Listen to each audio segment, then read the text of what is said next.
ఓం నమో వెంకటేశాయ. విశ్వోద్భవస్థితిలయాదిషు హేతుమేకం మాయాశ్రయం విగతమాయమచింత్యమూర్తిం ఆనందసాంద్రమమలం నిజబోధరూపం సీతాపతిం విదితతత్వమహం నమామి.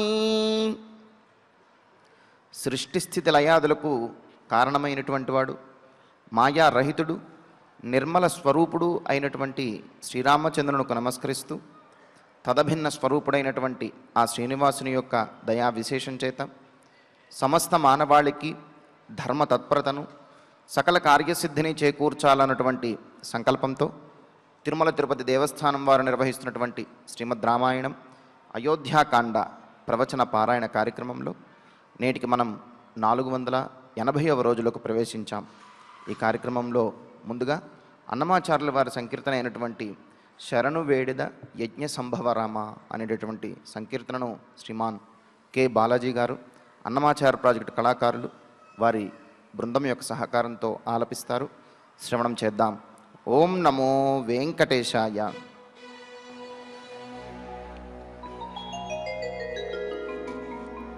ఓం నమో వెంకటేశాయ.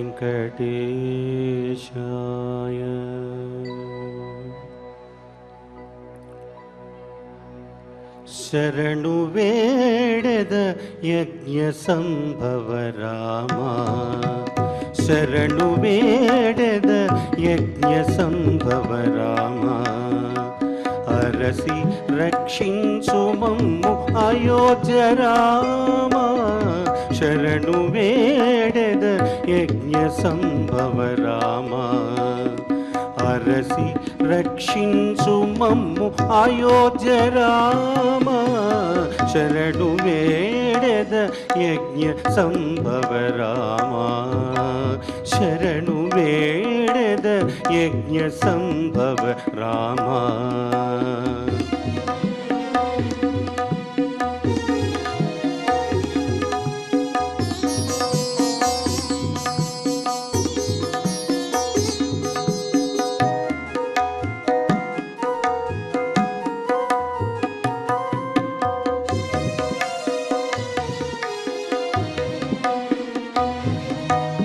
దారుణిలో దశరథ తనయ రామ, దారుణిలో దశరథ తనయ రామ. చేరిన అహల్యను రక్షించిన రామ, దారుణిలో దశరథ తనయ రామ. చేరిన అహల్యను రక్షించిన రామ. వారిది బంధన కపివల్లభ రామ, వారిది బంధన కపివల్లభ రామ. తారక బ్రహ్మమైన సీతాపతి రామ, వారిది బంధన కపివల్లభ రామ.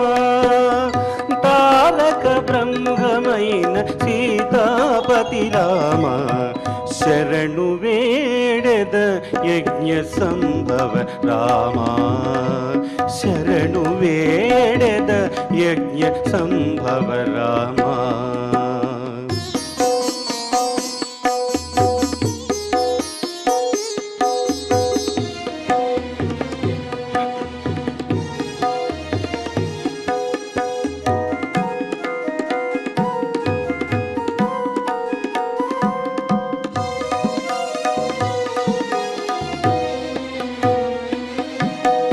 ఆదిత్య కులాంబుధి మృగాంక రామ, ఆదిత్య కులాంబుధి మృగాంక రామ. హరకోదండ భంజనము చేకొనిన రామ, ఆదిత్య కులాంబుధి మృగాంక రామ. హరకోదండ భంజనము చేకొనిన రామ. వేద శాస్త్ర పురాణాది వినుత రామ, వేద శాస్త్ర పురాణ రామాది వినుతరామ ఆదిగొన్న తాటక సంహార రామ వేద శాస్త్ర పురాణాది వినుతరామ ఆదిగొన్న తాటక సంహార రామ శరణు వేడద యజ్ఞ సంభవ రామ శరణు వేడద యజ్ఞ సంభవ రామ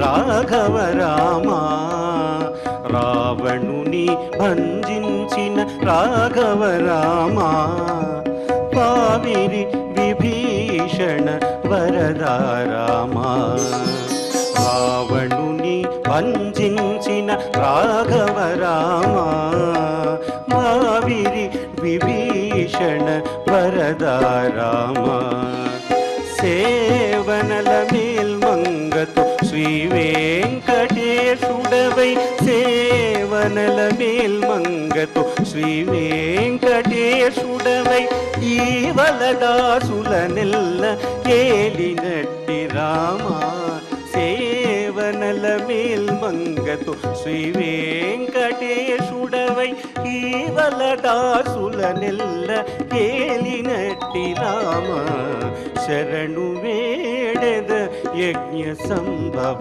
రామ శరణు వేడద యజ్ఞ సంభవ రామ హరసి రక్షించు మమ్ము అయోధ్య రామ శరణు వేడద యజ్ఞ సంభవ రామ హరసి రక్షించు మమ్ము అయోధ్య రామ శరణు వేడద యజ్ఞ సంభవ రామ శరణు వేడద యజ్ఞ సంభవ రామ శరణు వేడద యజ్ఞ సంభవ రామ.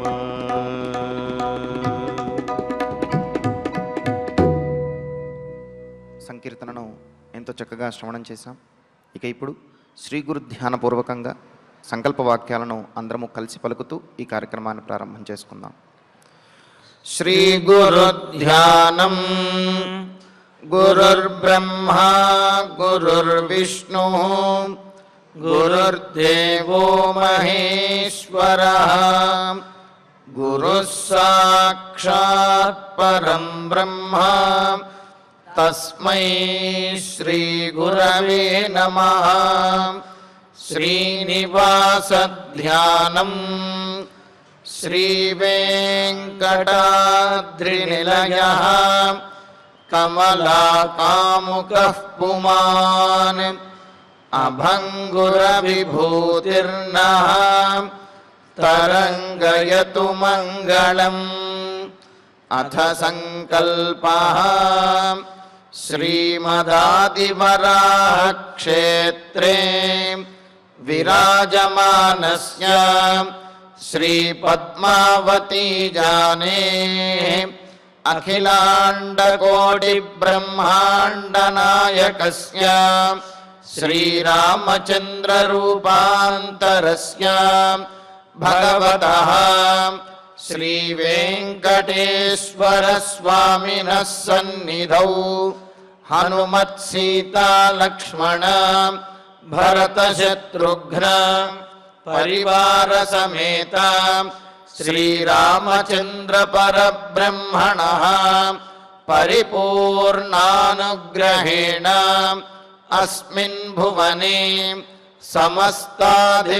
సమస్తాధివ్యాధీనాం నివారణార్థం భారతవర్షే విద్యా విత్త వాణిజ్య కృషి వైద్య వైజ్ఞానిక దేశరక్షణాదిరంగేషు విద్యమానానాం आस्तिकमहाजनानां सर्वेषां सकुटुम्बानां आयुरारोग्यैश्वर्य सद्बुद्धीत्यादि सर्वशुभफलप्राप्त्यर्थं धर्माचरणद्वारा श्रीरामराज्यस्य पुनर्व्यवस्थापनार्थम् उद्योगार्थिनां समुचितोद्योगप्राप्त्यर्थं दम्पतीनाम् अनुकूलदाम्पत्यसिद्ध्यर्थं सन्तानस्य पितृवाक्यपरिपालनानुकूल बुद्धिप्रचोदनार्थं सकलकार्यसिद्ध्यर्थं गोसंरक्षणार्थं च श्रीमद्वाल्मीकिरामायणे अयोध्याकाण्डे यथाशक्ति श्लोकव्याख्यानपुरस्सरं 270तमसर्गश्लोकपारायणं तथा श्रीधन्वन्तरिमन्त्रपारायणं च अन्योन्यसाहाय्येन आचार्यमुखेन करिष्यामहे। श्रीवाल्मीकि प्रार्थना कूजन्तं राम रामेति मधुरं मधुराक्षरम् आरुह्य कविताशाखां वन्दे वाल्मीकि कोकिलं। श्री आञ्जनेय प्रार्थना मनोजवं मारुततुल्यवेगं जितेन्द्रियं बुद्धिमतां वरिष्ठं वातात्मजं वानरयूथमुख्यं श्रीरामदूतं शिरसा नमामि। श्रीरामायण प्रार्थना वाल्मीकिगिरिसम्भूता रामसागरगामिनी पुनाति भुवनं पुण्या रामायण महानदी। श्रीराम प्रार्थना अयोध्याख्येतु गुर्वर्धे त्यक्त्वा राज्यं गिरौ वसन् पादुके भरतायादात् स रामः शरणं मम। श्रीरामचन्द्र परब्रह्मणे नमः।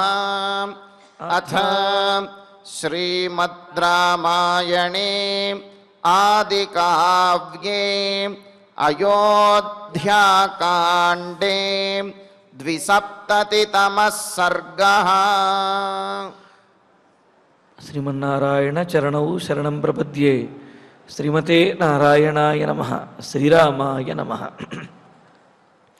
తతః శోకేన సంవీతః పితుర్మరణ దుఃఖితః విలలాప మహాతేజాః భ్రాంతాకులిత చేతనః. భరతుడు కేకయ రాజ్యం నుండి అయోధ్య నగరానికి వచ్చేశాడు. వశిష్ఠ మహర్షి పంపించినటువంటి దూతలు భరతుణ్ణి త్వరబెట్టి మరి త్వరగా తీసుకువచ్చాడు. భరతుడు కూడా ఎంతో త్వరపడుతూ వచ్చాడు.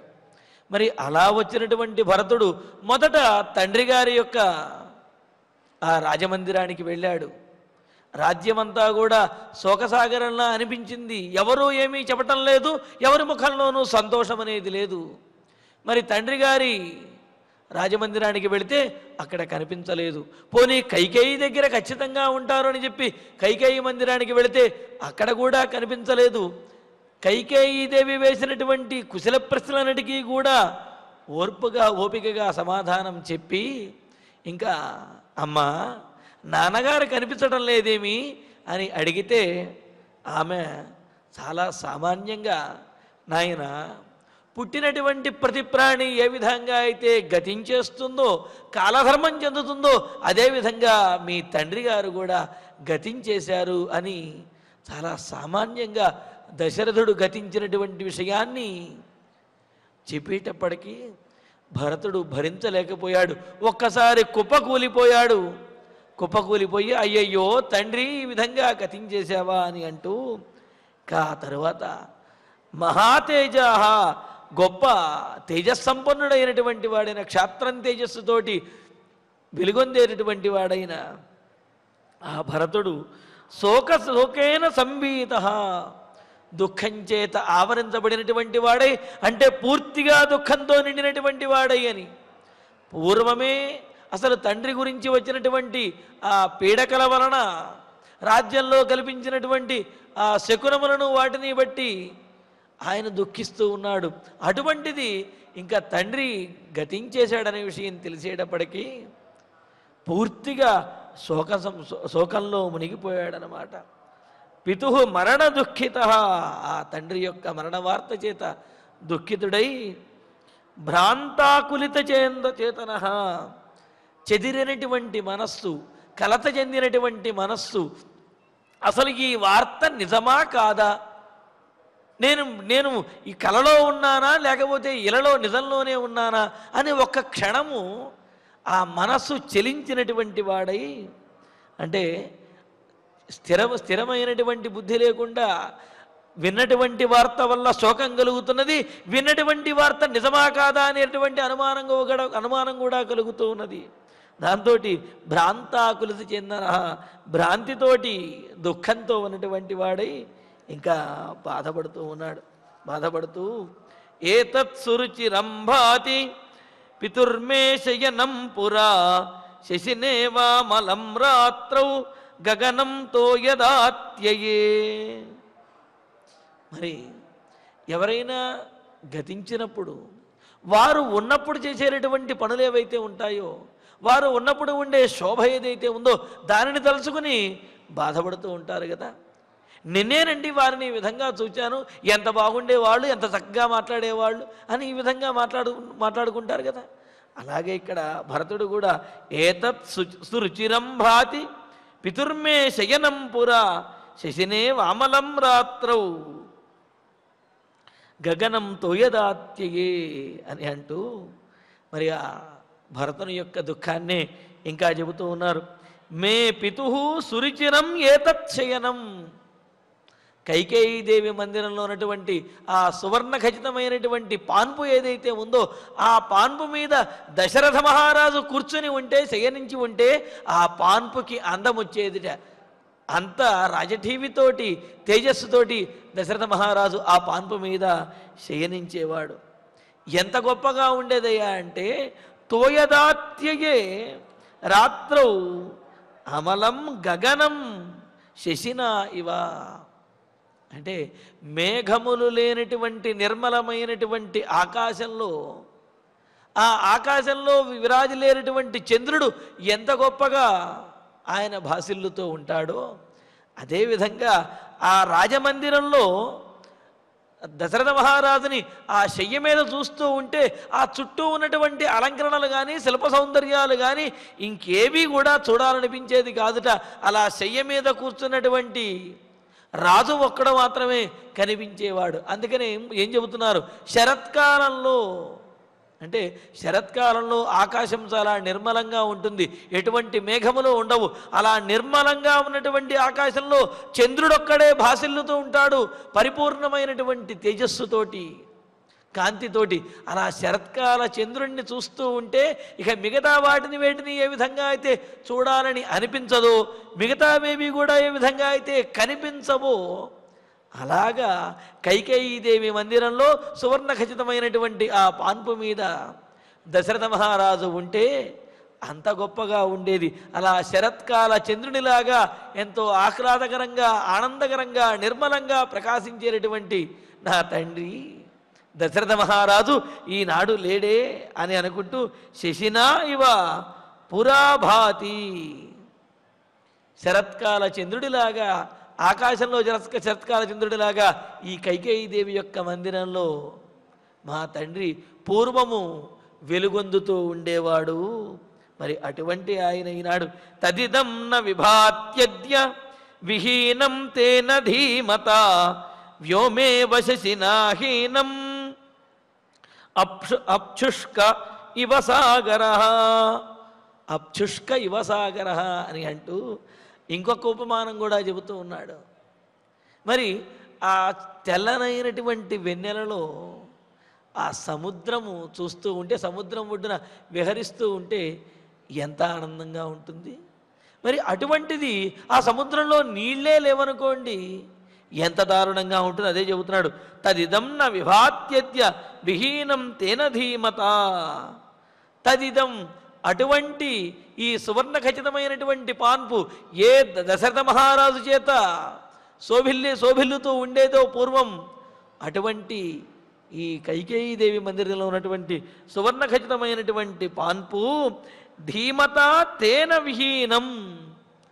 ధీమంతుడైనటువంటి, ధైర్యశాలి అయినటువంటి, పరాక్రమవంతుడైనటువంటి, క్షాత్రం తేజస్సుకి స్వరూపంలాగా కనిపించేటటువంటి వాడైన దశరథ మహారాజు లేకపోవటం వలన, తండ్రి గారు లేకపోవటం వలన శశినా విహీనం వ్యోమేవా, చంద్రుడు లేనటువంటి ఆకాశంలాగా, ఆకాశంలో చంద్రుడు ఉంటేనే ఎవరైనా సరే ఆకాశం వైపుకు చూస్తారు, ఆకాశం అందంగా గోచరిస్తుంది. మరి అటువంటి ఆకాశంలో చంద్రుడే లేనప్పుడు అంతా చిమ్మ చీకటి కమ్ముకుంటుంది, ఆకాశాన్ని చూస్తే భయం వేస్తుంది. అలాగా చంద్రుడు లేనటువంటి ఆకాశములాగా.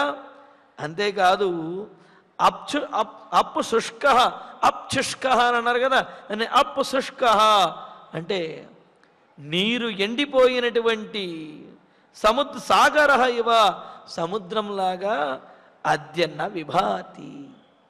పూర్వము పూర్ణమైనటువంటి చంద్రుడితో కూడి భాసిల్లేనటువంటి ఆకాశంలాగా ఉన్న ఈ కైకేయీదేవి యొక్క మందిరంలో ఉన్న ఈ పాన్పు ఈనాడు నీరు లేనటువంటి సముద్రములాగా, అలాగే చంద్రుడు లేనటువంటి ఆకాశములాగా, దశరథ మహారాజు లేనటువంటి ఈ పాన్పు కూడా ఏమాత్రము శోభిల్లటం లేదు, ఏమాత్రము కళ కలిగి లేదు, అంతా కళావిహీనంగా కనిపిస్తున్నది అని అంటూ బాష్పముత్సృజ్య కంఠేన స్వార్థ పరమపీడిత ప్రచ్ఛాద్యవదనం శ్రీమద్వస్త్రేణ జయతాం వరః.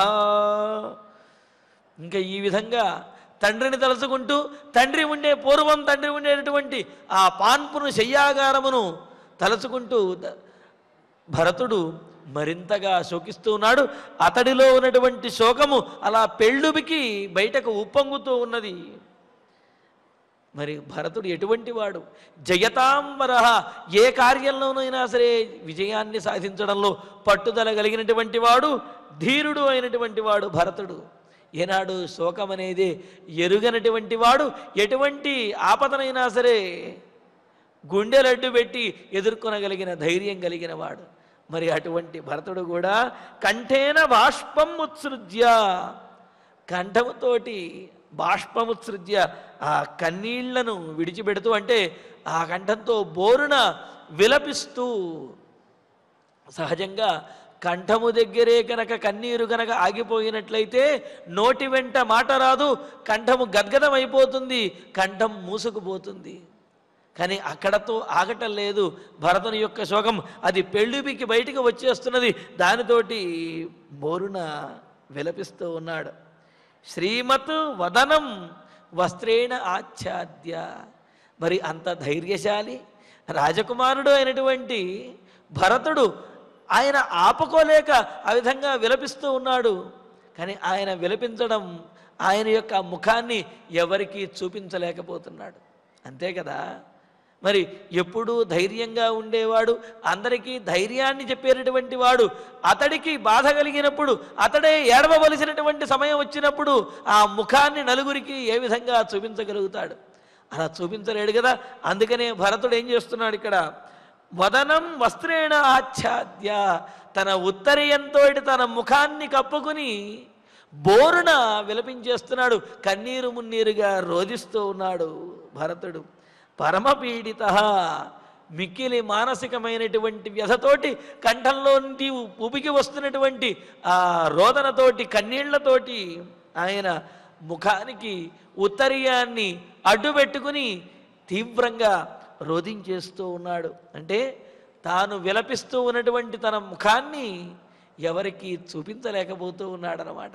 అలాగా భరతుడు రోదిస్తూ తమార్తం దేవ సంకాశం సమీక్ష్య పతితం భువి నికృత్తమివ సాలస్య స్కంధం పరశునావనే. ఈ విధంగా తమార్తం దేవ సంకాశం అని అంటూ ఈ తర్వాత శ్లోకానికి కూడా కలిపే మనం ఏం చెప్పుకోవాలి. ఆర్తం, ఆర్తుడు అంటే కనుక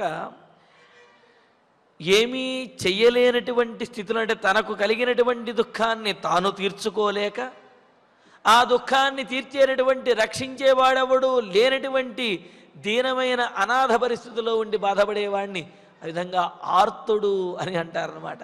అలాగా ఆర్తుడిగా అంటే ఏమిటి? తనను తాను సర్ది చెప్పుకోలేడు, తన తండ్రిని తెచ్చుకోలేడు. ఈ విధంగా ఆర్తుడైపోయి దుఃఖాన్ని పొందినటువంటి వాడు దేవ సంకాశం, దేవతలాగా ఉన్నాడు. ఆయన చూస్తుంటే దేవతలు ఏ విధంగా ఉంటారో ఆ విధమైనటువంటి ప్రకాశం కలిగిన వాడు భరతుడు. అటువంటి వాడు కూడా ఇప్పుడు విలపిస్తూ ఉన్నాడు తండ్రి మరణ వార్తతోటి. వనే పరశునా నికృత్తం సాలస్య స్కంధం. ఎంత దారుణంగా ఆయన అలా కుప్పకూలిపోయాడనే విషయాన్ని చెబుతూ, వనే అడవిలో పరుశున నికృత్తం, గొడ్డలి చేత కొట్టబడినటువంటి, అది కూడా బలమైనటువంటి వాడు గొడ్డలు, పదునైనటువంటి గొడ్డలతో మొదల మీద గట్టిగా ఒక్క దెబ్బ వేస్తే ఆ దెబ్బకి ఒక్కసారిగా కుప్పకూలినటువంటి సాలవృక్షం మద్ది చెట్టులాగా అన్నారు. ఏ మద్ది చెట్టుతోటే ఎందుకు పోల్చాలి అంటే, మద్ది చెట్టులో ఉన్న విశేషం ఏమిటి అంటే అది నిట్ట నిలువుగా ఎక్కువగా ఎదుగుతూ ఉంటుంది. అలాగే సామాన్యమైనటువంటి కొమ్మలైతే ఏమవుతాయంటే కొమ్మలు కాస్త పెద్దమైన తర్వాత కిందకి వంగిపోతాయి.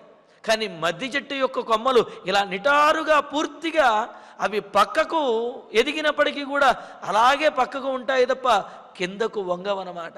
అంటే ఆ కొమ్మలలో కూడా అంత బలం అనేది ఉంటుంది. అవి పక్కకు ఉన్నప్పటికీ కూడా ఎలా ఉన్నాయో అలాగే ఉంటాయి తప్ప ఇలా కిందికి వంగిపోవడం ఉండదు. సహజంగా మనం మామిడి చెట్టు కానీ ఏవైనా చెట్లు చూసినట్లయితే వాటి యొక్క కొమ్మలు కిందకి వంగుతూ ఉంటాయి. కానీ మద్ది చెట్టు యొక్క కొమ్మలు పక్కకు వచ్చినప్పటికీ అవి అలా నిటారుగా ఉంటాయి అన్నమాట. అందుకనే ఎత్తుగా ఉండేవారిని, అలాగే అలా ఎప్పుడూ కూడా తొణకనటువంటి వారిని మద్ది చెట్టుతోటి పోల్చుతారు. మరి ఆ మద్ది చెట్టు ఎప్పుడు పడిపోతుందయ్యా అంటే దాని మొదటిలో కనుక నరికి వేసినట్లయితే అది ఆ విధంగా పూర్తిగా ఒకేసారి పడిపోతుందన్నమాట. అందుకనే ఇక్కడ చెబుతున్నారు, అడవిలో పరుశునా నికృత్తం, అడవిలో గొడ్డలి చేత నరకబడినటువంటి మద్ది చెట్టు ఏ విధంగా అయితే ఒకేసారి కుప్పకూలిపోతుందో, అంతేగాని ముందు కొమ్మలు విరిగిపోవటం ఆ తర్వాత ఆకులు రాలిపోవటం ఇలా ఏం లేదు, ఒకేసారి కుప్పకూలుతుంది. అలాగా భరతుడు కూడా తండ్రి మరణ వార్త అనే గొడ్డలి వేటుకి గురి అయినట్లుగా ఒక్కసారిగా కుప్పకూలిపోయాడు. ఎటువంటి వాడు?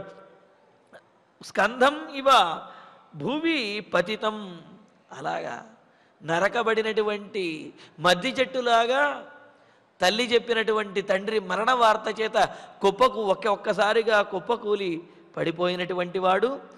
మత్తమాతంగ సంకాశం చంద్రార్క సదృశం భువ ఉత్థాపయిత్వా శోకార్తం వచనం చేదమబ్రవీత్.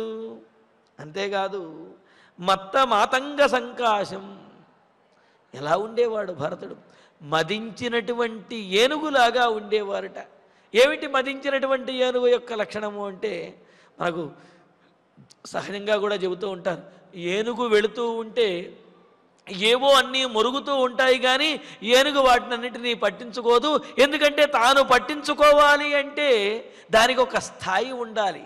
అటువంటి వాటిని ఏనుగు పట్టించుకుంటుంది తప్ప ఏదో చిన్న చిన్న జంతువులు అరుస్తూ ఉంటేనో వాటికి ఏనుగు తొణకదు బెణకదు, అది దాని మార్గంలో అది వెళుతూ ఉంటుంది. అది అంత టీవీగా నడుచుకుంటూ వెళుతూ ఉంటుందన్నమాట.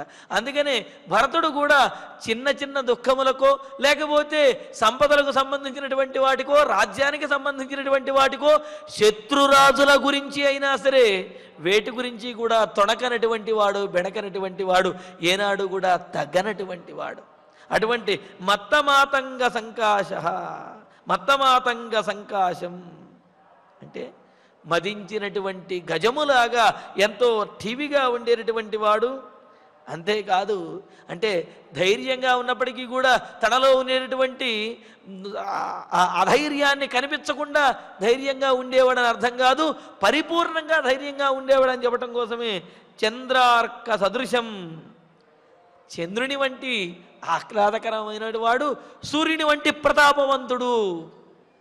చూడండి ఇక్కడ సూర్యుడితోటి చంద్రుడితోటి ఒకేసారి పోల్చడంలో ఉద్దేశం ఏమిటంటే అదృశ్యశ్చాభిగమ్యశ్చ యాదోరత్నైరివార్ణవ అన్నట్లుగా సముద్రంలాగా గంభీరమైనటువంటి వాడు అంటూ సముద్రంలో రత్నములు మణిమాణిక్యములు కూడా ఉంటాయి. అదేవిధంగా తిమింగళములు మొదలైనటువంటి క్రూరమైనటువంటి జలచరములు కూడా ఉంటాయి. అలాగే భరతుడిలో దయాగుణము అదేవిధంగా సున్నితత్వము ఉన్నది. అలాగే శత్రువుల విషయంలో దండించగలిగినటువంటి పరాక్రమం కూడా ఉన్నది. అలాగే చంద్రుడిలో ఉన్నటువంటి ఆహ్లాద లక్షణము ఉన్నది, సూర్యుడిలో ఉండే ప్రతాపము కూడా ఉన్నది.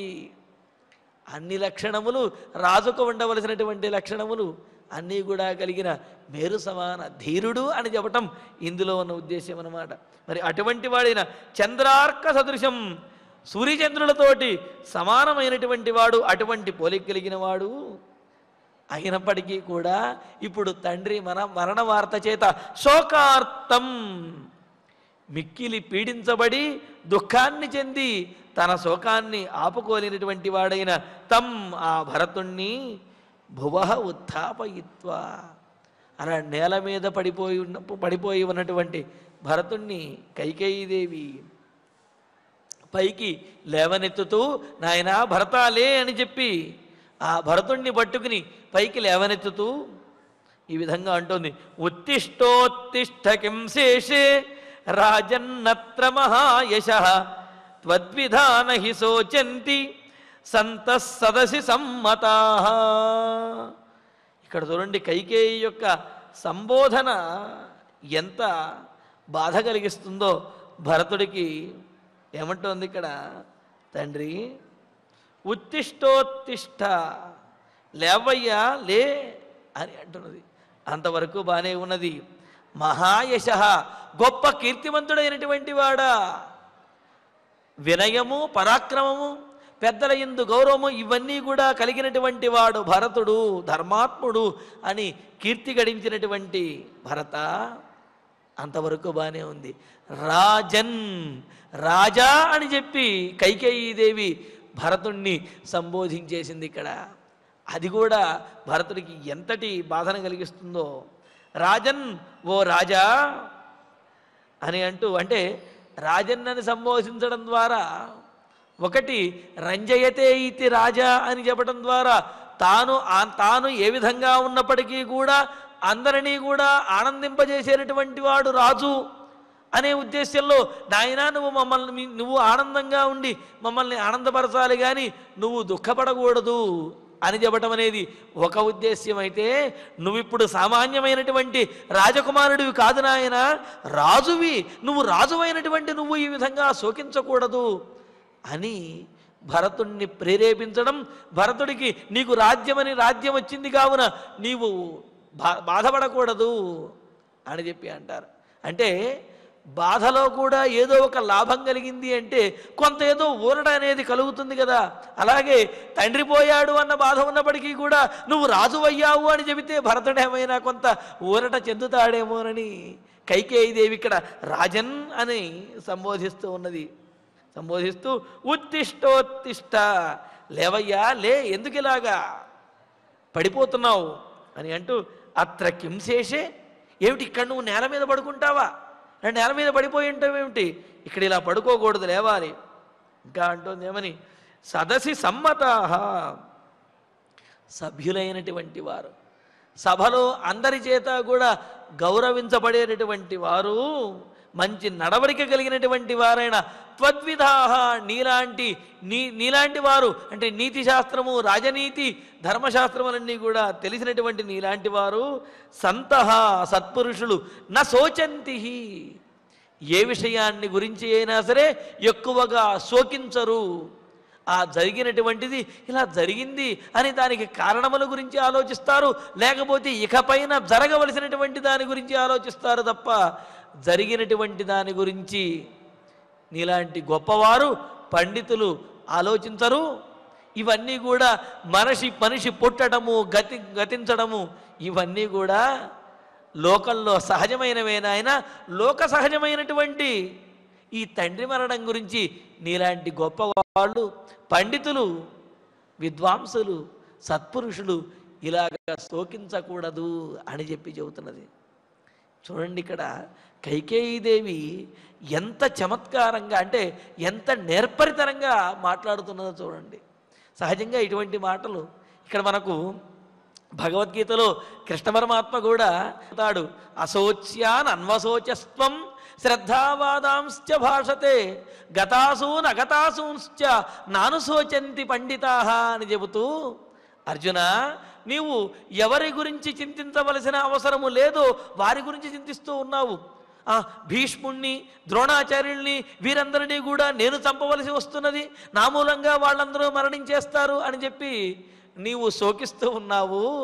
వాళ్ళందరినీ నీవు వధించడం కాదు, వారందరూ కూడా నా వలనే వధించబడతారు. కావున నిమిత్తమాత్రో భవ సవ్యసాచిన్ అని చెబుతూ నీవు కేవలము నిమిత్తమాత్రుడివే తప్ప వారందరినీ కూడా కడతీర్చేటటువంటి బాధ్యత నాదే అన్నట్లుగా పరమాత్మ చెబుతాడు. అంటే వారు నీ కారణంగా గతిస్తారు అనే బాధ నీకు వద్దు. పైగా నువ్వు ఏవేవో కారణములు చెబుతున్నావు, అవన్నీ కూడా సరైనటువంటివి కాదు.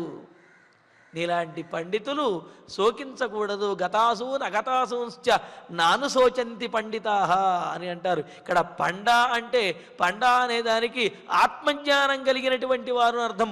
పండితాః అంటే ఆత్మజ్ఞానం కలిగినటువంటి వారు, యథార్థ జ్ఞానం కలిగినటువంటి వారు జరిగేటటువంటి వాటి గురించి కానీ జరిగిపోయినటువంటి వాటి గురించి కానీ ఎక్కువగా శోకించరు అని చెప్పి అక్కడ భగవద్గీతలో పరమాత్మ కూడా చెప్పాడు. అయితే అక్కడ చెప్పినటువంటి సందర్భం వేరు, ఇక్కడ కైకేయి చెబుతున్నటువంటి సందర్భం వేరు. కైకేయి ఏమని చెబుతున్నది, ఇక్కడ భరతునికి తండ్రి గతిస్తే అది కూడా రాజ్యము కోసము తన వల్ల దశరథ మహారాజు గతిస్తే ఆ విషయాన్ని సామాన్యమైనటువంటి విషయంగా సహజంగా పుట్టినటువంటి ప్రతి ప్రాణి కూడా గతించేస్తూ ఉంటుంది. దాని గురించి మనం శోకించకూడదు. అందులో నువ్వు పండితుడివి, సత్పురుషుడివి, నీలాంటి వాడు ఇటువంటి విషయం గురించి శోకిస్తాడా? తప్పు నాయన, జరగవలసినవి జరుగుతూ ఉంటాయి, వాటి గురించి మనం శోకించకూడదు అని చెప్పి జరిగినటువంటి ఘోరాన్ని ఒక సామాన్యమైనటువంటి విషయంలాగా సరళీకరించి కైకేయీదేవి భరతుడితోటి చెబుతూ ఉన్నది.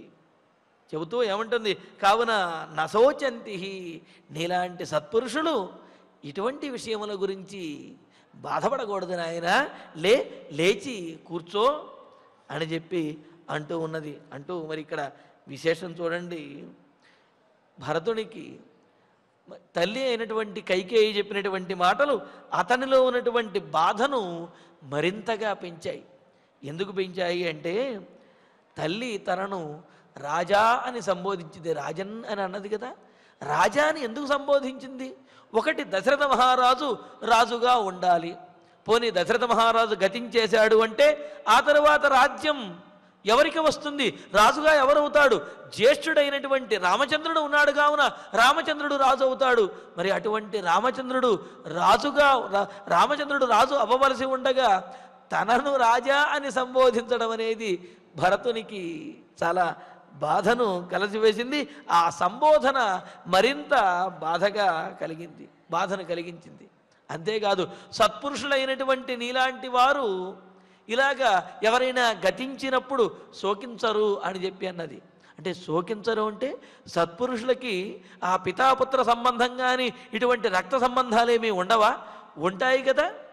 కావున అదేదో సామాన్యంగా కాలధర్మం చెందడమో లేకపోతే యుద్ధంలో గతించడమో అటువంటి వారికి శోకించకపోవచ్చునేమో, కానీ ఎక్కడైనా సరే తండ్రి గతించాడు అంటే ఏ పుత్రుడికి శోకం కలగకుండా ఉంటుంది? మరి ఆ విధంగా ఎవరికైనా కలిగేటటువంటి శోకము ధర్మంగా వచ్చేటటువంటి శోకము, అటువంటి శోకము నీలాంటి పండితులకి రాకూడదు అంటే మరి ఎందుకు ఈ విధంగా అధర్మంగా మాట్లాడుతున్నది? అంటే కనీసం తండ్రి గతిస్తే శోకించేటటువంటి ఆ ఆదరం కూడా నాలో లేదా, నాలో కనీసం ఆ ప్రేమ కూడా లేదా అని చెప్పి భరతుడు బాధపడుతూ ఉన్నాడనమాట. పైగా మరి కని పెంచి పెద్ద చేసినటువంటి ఆ తండ్రి గతించినప్పుడు ఎటువంటి వారైనా సరే శోకించి తీరుతారు. వారు పండితులైనా పామరులైనా సరే ఆ భేదం అనేది లేనే లేదు. మరి అలాంటిది ఇక్కడ నీలాంటి సజ్జనుడు శోకించకూడదు నాయన అని చెప్పి కైకేయీదేవి అంటూ ఉంటే భరతునికి ఎంతో కష్టం కలిగిందనమాట. మరి ఇక్కడ భరతుడు అన్నీ కూడా తెలిసినటువంటి వాడు. అంటే అక్కడ తండ్రి గురించి, అన్న గురించి, ధర్మం గురించి కూడా తెలిసినటువంటి వాడు. మరి తండ్రి తర్వాత రాజు అవ్వవలసినటువంటి వాడు అన్న.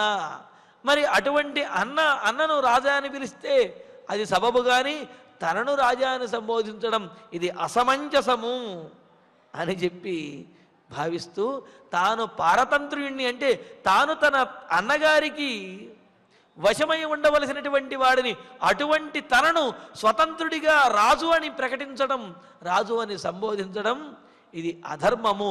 ఇలా అధర్మపరమైనటువంటి సంబోధనతోటి తన తల్లి తనను బాధ పెడుతున్నది అని చెప్పి అతనిలో ఉండేటటువంటి శోకము, అంటే గోటి చుట్టు మీద రోకలిపోటు అన్నట్టుగా తండ్రి గతించి బాధపడుతున్నటువంటి భరతుణ్ణి రాజా అని సంబోధించడంతో మరింతగా బాధపడుతున్నాడు. పాపం విలవిలలాడిపోతూ ఉన్నాడు భరతుడు. మరి అటువంటి భరతుణ్ణి పైకి లేపుతూ, అంటే ఆ పడి ఉన్నటువంటి భరతుణ్ణి లేపుతూ కైకేయి అంటూ ఉన్నది, దానయజ్ఞాధికారాహి శీలస్త్రుతివచోనుగా బుద్ధిస్తే శీలస్త్రుతివచోనుగా బుద్ధిస్తే బుద్ధి సంపన్న ప్రభేవార్కస్య మందిరే. ఇక్కడ ఇంకో మాట కూడా అంటూ ఉన్నది, దాన యజ్ఞాధికారాహి శీలస్థితి వచోనుగా అని అంటూ, నాయనా నీ బుద్ధి సంపన్న బుద్ధిమంతుడు నాయన, నువ్వు సామాన్యుడివి కాదు. బుద్ధిశాలిమైనటువంటి నీవు కష్టకాలంలో ఆలోచించాలి తప్ప శోకించకూడదు అంటూ బుద్ధి సంపన్నుడైనటువంటి ఓ భరత, జ్ఞాన యజ్ఞాధికార శీలశ్రుతి వచోనుగాతే బుద్ధి. దాన ధర్మములు చేయటం యందు, యజ్ఞములు చేయటం యందు కూడా యోగ్యమైనటువంటిది. మరి ఇటువంటివన్నీ చేయడానికి కారణం ఏమిటి అంటే నీ బుద్ధి శృతి వచోనుగా. సద్వృత్తి అంటే చక్కటి వ్యక్తిత్వంతో, శృతి అంటే వేదమును అనుసరించి వేదానుసారినిగా నీ బుద్ధి ఉండటం ద్వారా, అంటే శాస్త్రములో ఏ విధంగా అయితే చెప్పబడి ఉన్నదో ఆ విధంగానే భరతుని యొక్క బుద్ధి ఆలోచిస్తుంది తప్ప మరొక ఆలోచన అనేది లేదు. యథావిధిగా యథాశాస్త్రంగా పెద్దలు ఏ విధంగా చెప్పారో ఆ విధంగానే భరతుని యొక్క బుద్ధి ఆలోచిస్తుంది. ఆ విధమైనటువంటి శాస్త్రానుబద్ధమైనటువంటి వేదానుగుణమైనటువంటి బుద్ధితోటి యజ్ఞయాగాదులు చేయడంలో యోగ్యమైనటువంటి నీ బుద్ధి అర్కస్య ప్రభా మందిరే ఇవ భాతి. అర్కస్య సూర్యుని యొక్క ఆ కాంతి సూర్యమండలంలో, స్వస్థ అనే సూర్యమండలంలో ఎంత గొప్పగా ప్రకాశిస్తూ ఉంటుందో అంత గొప్పగా నీ బుద్ధి ప్రకాశిస్తూ ఉంటుంది నాయన. సూర్యమండలంలో సూర్యుని యొక్క కాంతిని ఎవ్వరూ ఆపలేదు, ఏది కూడా అడ్డుపడటానికి అవకాశమే లేదు. ఆ విధంగా నీ బుద్ధికి కూడా నీ ఆలోచనకు కూడా ఏవి కూడా శోకాన్ని కలిగించవు, నిన్ను ఏవి ప్రభావితం చెయ్యలేవు. అంటే భరతుడిలో ధైర్యాన్ని నింపటం కోసమని చెప్పి కైకేయీదేవి ఈ విధంగా మాట్లాడుతున్నదన్నమాట. ఇలాగా సూర్యమండలంలో సూర్యుని యొక్క ప్రభ ఏ విధంగా అయితే తేజరిల్లుతూ ఉంటుందో, ఆ ప్రభను ఎవరు కూడా ఏ విధంగా అయితే అంటే ఎవరు కానీ ఏ కారణము కానీ ఏ వస్తువు కానీ ఏ విధంగా అయితే ఆపలేవో అదే విధమైనటువంటి స్థిరమైనటువంటి బుద్ధి కలిగినటువంటి నిన్ను ఏ కారణము ఏ విషయము కూడా బాధ పెట్టకూడదు, నీలాంటి ధీరుడు శోకించకూడదు నాయన.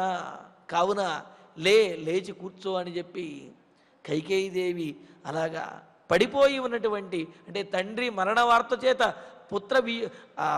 పితృవియోగ శోకంతో బాధపడుతున్నటువంటి భరతుణ్ణి లేవనెత్తి ధైర్యం చెబుతూ ఉన్నది.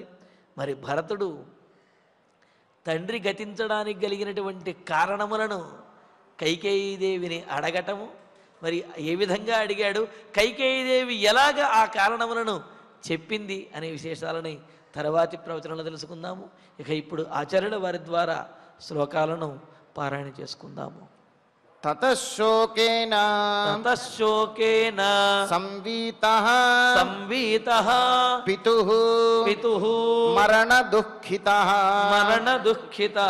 విలలాప మహాతేజాః భ్రాంత కులితచేతనః భ్రాంత కులితచేతనః ఏతత్ సురుచిరం భాతి పితుర్మే శయనం పురా శశినేవామలం రాత్రౌ గగనం తోయదాత్యయే తదిదం న విభాత్యద్య విహీనం తేన ధీమతా వ్యోమేవా శశినాహీనం అప్యుష్కా ఇవ సాగరః బాష్పముత్సృజ్య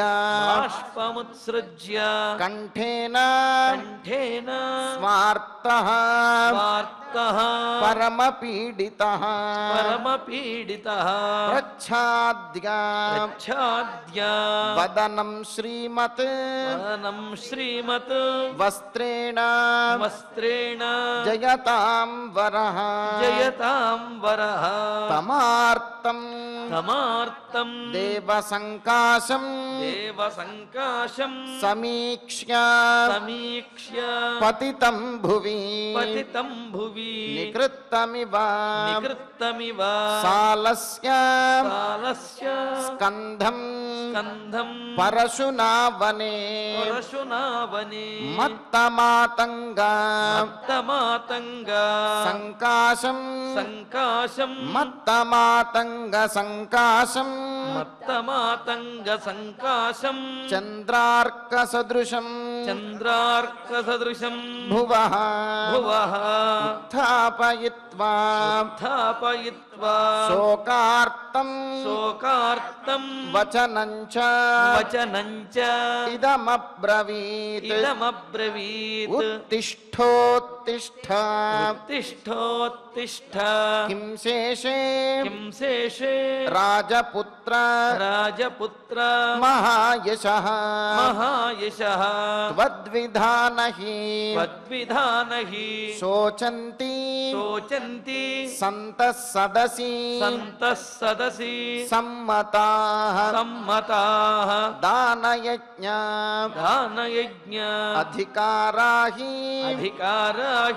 దానయజ్ఞాధికారాహి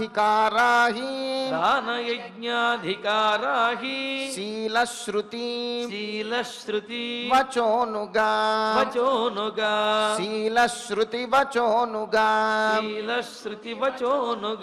బుద్ధిస్తే బుద్ధి సంపన్న ప్రభేవార్కస్య మందిరే ఇత్యార్షే ఇత్యార్షే శ్రీమద్ రామాయణే ఆదికావ్యే అయోధ్యాకాండే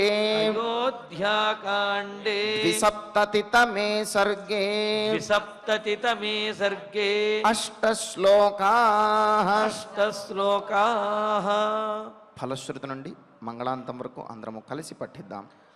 ఫలశ్రుతి ఆయుష్యమారోగ్యకరం యశస్యం సౌభ్రాతృకం బుద్ధికరం సుఖం చ శ్రోతవ్యమేతన్నియమేన సద్భిః ఆఖ్యానమోజస్కరమృద్ధికామైః. శ్రీరామచంద్ర పరబ్రహ్మణే నమః. అథ ధన్వంతరి ధ్యానం అచ్యుతానంత గోవింద విష్ణో నారాయణామృత రోగాన్ మే నాశయా శేషాన్ ఆశు ధన్వంతరే హరే. ఆరోగ్యం దీర్ఘమాయుష్యం బలం తేజోధియం శ్రియం స్వభక్తేభ్యోనుగృహంతం వందే ధన్వంతరిం హరిం. ధన్వంతరేరిమం శ్లోకం భక్త్యా నిత్యం పఠంతి యే అనారోగ్యం న తేషాం స్యాత్ సుఖం జీవంతి తే చిరం. ఓం నమో భగవతే వాసుదేవాయ ధన్వంతరయే అమృతకలశహస్తాయ వజ్రజలౌకహస్తాయ సర్వామయ వినాశనాయ త్రైలోక్యనాథాయ మహావిష్ణవే స్వాహా. ఓం వాసుదేవాయ విద్మహే సుధాహస్తాయ ధీమహి తన్నో ధన్వంతరిః ప్రచోదయాత్. అథ నవగ్రహ ప్రార్థనా. ఆరోగ్యం పద్మబంధుర్వితరతు నితరాం సంపదం శీతరశ్మిః భూలాభం భూమిపుత్రః సకలగుణయుతాం వాగ్ విభూతిం చ సౌమ్యః సౌభాగ్యం దేవమంత్రీం రిపుభయశమనం భార్గవః శౌర్యమార్కిః దీర్ఘాయుః సైంహికేయః విపులతరయశః కేతుః ఆచంద్రతారం. అరిష్టాని ప్రణశ్యంతు దురితాని భయాని చ శాంతిరస్తు శుభం మేస్తు గ్రహాః కుర్వంతు మంగళం. అధ క్షమా ప్రార్థనా యదక్షరపదభ్రష్టం మాత్రాహీనం చ యద్భవేత్ తత్సర్వం క్షమ్యతాం దేవ నారాయణ నమోऽస్తు తే. అథ భగవత్సమర్పణం కాయేన వాచా మనసేంద్రియైర్వా బుద్ధ్యాత్మనా వా ప్రకృతే స్వభావాత్ కరోమి యద్యత్ సకలం పరస్మై నారాయణాయేతి సమర్పయామి. అథ మంగళం శ్రియః కాంతాయ కళ్యాణ నిధయేర్ధినాం శ్రీవేంకటనివాసాయ శ్రీనివాసాయ మంగళం.